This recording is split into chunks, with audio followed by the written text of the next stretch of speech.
irritability, picking on each other, apathy, a lack of curiosity, all of those things set in when we're just sitting around and twiddling our thumbs. And we can make it easier for these kids to go and become who they were created to be when we give them the space to do that. I think it's common for us to recognize that we bring kids into the world, which means that kids come into our world. Sometimes our world isn't really designed for kids, whether that be our home or the places that we live. Maybe we live in a big city, or maybe even our surroundings aren't really conducive for kids to really go and explore. What do we do with that? How do we help our kids grow, mature, be creative, take maybe some risks to build resiliency, all while understanding that the world might not be designed for them?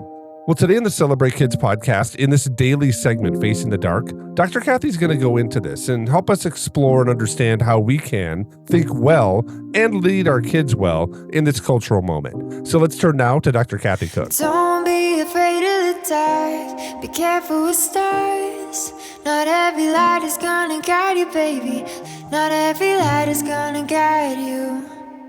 So, Dr. Kathy, I would say that most of us have a crisis of place, meaning that inside different places that we live, we don't have, I would say, a natural place to go to. Everywhere that we look, it's really, developed land that isn't designed for what I would call kind of the smarts to explore. Every place has, I would say, kind of a logic to it. This is, a shopping mall. This is where we park our cars. This is where we go shopping, and the shopping place is really organized. And there's not a lot of places where we can, be different smart. I would say even like self-smart or nature smart individuals in the world today might have a really, I would say, kind of challenged experience, right? It's hard to find a place where they can be quiet or process or think because there's so much that's going on around us. Theologian Craig Bartholomew talks about this a little bit. He wrote about this idea of the crisis of place and how it has devastating implications for the isolation of individuals and really Christian care in communities and cities.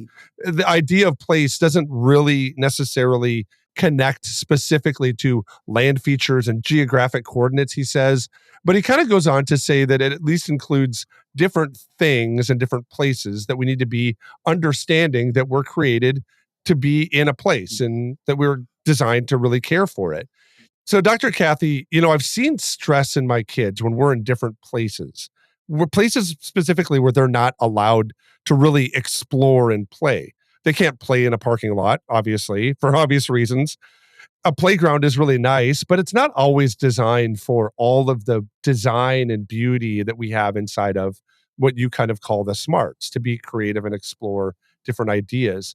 How do we recognize when our kids are maybe experiencing a kind of crisis of place, to put it that way, where they might feel like they don't really belong? This is so interesting. I've never heard of that phrase before, a crisis of place. But I get it. It makes me think back to being a child raised in a snowy community where it snowed a lot in the winter and where it limited us like for weeks on end. Like we left the house to go to school or church, but that was about it. You just didn't go out of your house and it was too cold to maybe play outside. So you're stuck inside. Now I just had one brother and the home was large enough that we, had physical space and privacy. Can't imagine sometimes how hard it might be when for any number of reasons, too much rain, too much heat, too much snow, you're stuck inside. And I think, how do you recognize that the stress might be caused by a lack of place? Irritability and stress and, picking on each other. Because I love to teach, and I think it's true that nobody is 24/7, 365 anything.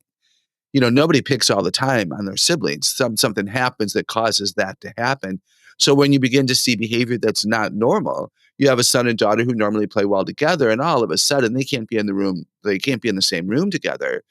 Maybe it is because they haven't had the chance to go stretch their legs and get some, vitamin D and some, wind on their faces and in their hair. So then you go to the park and you make an effort and you say, hey, let's all walk around the block and let's do a scavenger hunt. I have a friend who does scavenger hunts regularly with her children in their own backyard, looking for new and different things. And like she'll discover something, and then rather than, telling the kids, they'll go on a hunt and they'll go in the backyard looking for something that's taller than they expect it to be, and has a little bit of orange in it or whatever. And the kids love that because it's experimental and it's new and it's fresh and it's different. So I think irritability, picking on each other, apathy, a lack of curiosity, all of those things set in when we're just sitting around and twiddling our thumbs. And we can make it easier for these kids to go and become who they were created to be when we give them the space to do that. Yeah, I love that, Dr. Kathy. I kind of call it this idea, and partly because I pull it out of your books, is this idea that my kids are acting incompetent, right? They act incompetent sometimes in the grocery store where they just act out. And I'm like, have you never been to a grocery store? Do you not have the competence to be just a normal human right now, right? Or they act incompetent with their brother on the couch. And I'm thinking, have you never sat next to your brother before? Why are you acting incompetent in this moment? And I love the way that you kind of, have arranged really the 5 to thrive, the 5 core needs, because I walk down that list of then, okay, so they're acting incompetent. And this is where my mind goes because I'm such a logical kind of processor, but they're acting incompetent. So they lack purpose in this moment. They don't know what they should do in this moment. And is that related to their lack of feeling like they belong? Do they not belong in this place, or they don't know how they belong in this place? So they don't know what their purpose should be and how they should act competently here. Why? I don't know if that's actually like a good practice or if I'm misapplying the 5 core needs here. But I wanted to ask you, when we look at belonging, I think it's really important to kids, but I don't know if I know why it's important to kids, especially with their identity. Why is belonging such an important part of their identity? And why is it such a thing that really could drive kids to acting incompetently, if I could put it that way, Yeah. in different places and times and spaces that we have? I think your analysis of children's behavior on the couch using the core needs is accurate. I think it's excellent. When we're not competent, there's something wrong. Now it's connected, to purpose. Why am I alive in this moment? As you said, they don't know why they're sitting on the couch, so they get bored and they get clumsy with their behavior. And then belonging, I don't like my brother right now. Well, doesn't matter if you like him right now. You still treat him with respect because he's human and he's your brother to boot. So you got to get better at this. Some would argue if they're actually human. Well, Let's just be honest. I have brothers, and sometimes I'm like, I don't even know if you are. But carry on. Yeah, I thought it would be good to throw that in there. But no, how are belonging and identity related? Such a good question, because so identity is first in the core needs that we see God giving us. And identity is who am I? Belonging is who wants me. If we're not wanted, then we don't matter. So identity, who am I, feeds my belonging, who wants me. If I have no one to serve, then my behavior doesn't matter. If I have no one to love, I don't need to be loving. If I have no one to take care of, no one to teach, no one to love, no one to pray for, no one to play with. If I have no one, then I don't matter. And now my identity goes south and it just doesn't matter. So the two are definitely connected. They're also connected. What we teach here, as you remember, Wayne, is, show me your friends and I will show you your future. So belonging, the people we hang with, will influence who we are. As an example, I like to be a positive optimist. I think you know that about me. I just desire to be joyful and grateful and optimistic and positive as a person as I interact with people. And when I'm not that way, when I'm inside my head, I might not verbalize it, but when I recognize my inner thoughts have become negative and critical, and if I think them and even say them sometimes, I know something's wrong. And it's almost always who I've been listening to. It's either a friend who's also gone negative, or there's someone I'm following, or there's a show I'm watching, and it's just developed inside of me a negative thinking. We have to pay attention to who we hang with for that reason. Yeah, I love that, Dr. Kathy. I think that's so valuable, important, dynamic in how we look at raising our kids and engage them in different moments, especially when there is this crisis of place. I'll just be honest. There's a reality, or kind of even, I would say, posture inside of our community where kids have a certain place where they belong. And right now it's in school, right? Or it's at the playground. And so, kids to be on the front yard or kids to be walking down the sidewalk, it seems like, oh, they should be with an adult, right? Because they need to have someone watching them. And there can be almost like this crisis of place a place where kids can also participate in the world, where they can kind of be kids. What should we do when we see that our kids really are, and I would say right now I'm assessing that myself, my kids kind of have a crisis of place in our community. What should we do, and how should we as parents kind of engage that, knowing that that might be a reality for many of us? I think this is a new idea for people, that negative behavior, apathy, sullenness, sadness, disagreeable spirits could be caused by the fact that we are not happy in our place and we need more outdoor runaround time, or we need more structured time, could even be the opposite example. So the first thing our listeners need to do is really ponder this and think about this and go, man, is my place comfortable for me, or am I having a crisis of place? Like, do I work in a cubicle and I am an outdoor girl? Then maybe I can at least put a poster on the wall of a mountain. I mean, I don't know. That won't satisfy most people.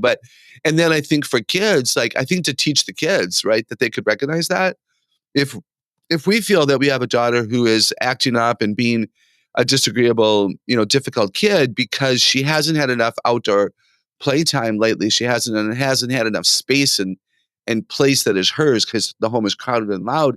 If we believe that, can we teach our daughter to recognize that so that she can take care of herself?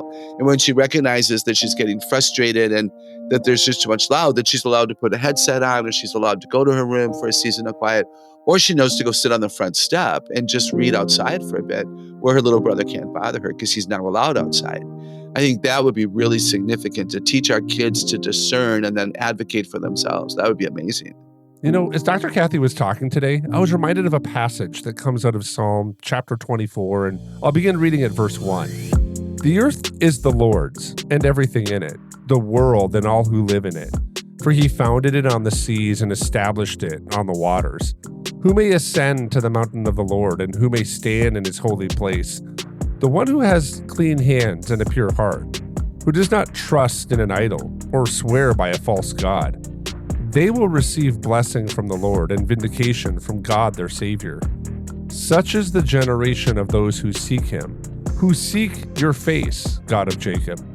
I love this psalm, partly because of the dynamic of what the psalmist is saying, really establishing that everything that we see is something that God has created, really something that he's founded. He's established the world on really what we would understand is some places that are wild and waste. The psalmist goes into talking about this being seas and waters. And when we see in Genesis, there's this phrase that really does mean wild and waste, where the Spirit of God hovers over, that then he establishes a place really for humans to dwell, for his image bearers to dwell. And I think what the psalmist is saying is that those who understand this, understand that we can't really ascend to these different places and understand that we belong here apart from God established it for us, then we can be creative and explore other realities of who we are and our identity and our purpose, our belonging, that we can have an understanding of who we are to be in this world. We can have an identity. I think that for our kids in these times and places, maybe places where they quote unquote don't belong, or even places where they're, I would say, challenged to really be creative or be expressive or, be exploratory, that helping them to see that they can and finding ways that they can, as Dr. Kathy talked today, can be a really bright light for them as they're working to shine and cut through and understand how they're supposed to live in this world, even as kids in places that might not have been created for them. I hope that's an encouragement for you today, and I hope this whole podcast is an encouragement for you. We're so glad that you're listening with us, and want to remind you that we are running a short course this month on awakening the smarts. Some of the things that Dr. Kathy talked about here really are things that we actually dive into in a really powerful way in this course. And I want to encourage you to go on our website, check it out. Go to celebratekids.com and sign up for the short course that is Awakening the Smarts. Dr. Kathy has one more live Q&A here in 2 weeks. We'd love to have you there with us. On behalf of Dr. Kathy Cook, my name is Wayne Stender. Thanks for listening today, and we're looking forward to seeing you here again tomorrow.